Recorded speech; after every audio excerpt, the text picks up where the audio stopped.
tên vui tâm ta lali xóa an phật dân nu y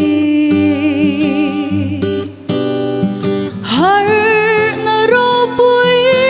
lo Thlen chua y xóa mình suy lo vin an ôm thấy lo kan ram maro Elija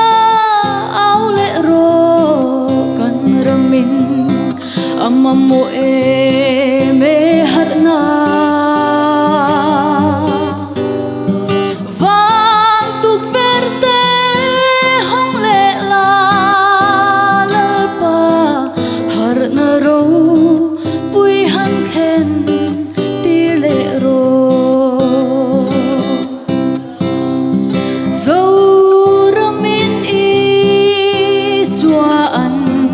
rin tir lai khan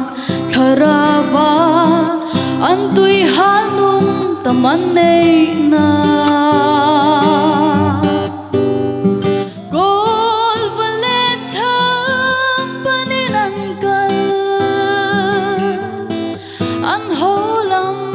chu pol ni ze an lo ni kan ram kan nam trôi càng tu thao vui tâm ta cần ti vui trên ngài đâm rô cần ao chết thi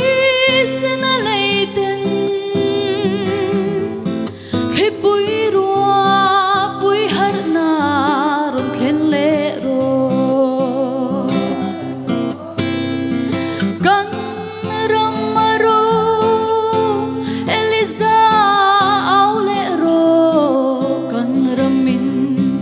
amamu me Harhna van tuk verte hong le la pa Harhna ro pui han Thlen ti le ro kan ram maro Elija amamu me Harhna van tuk verte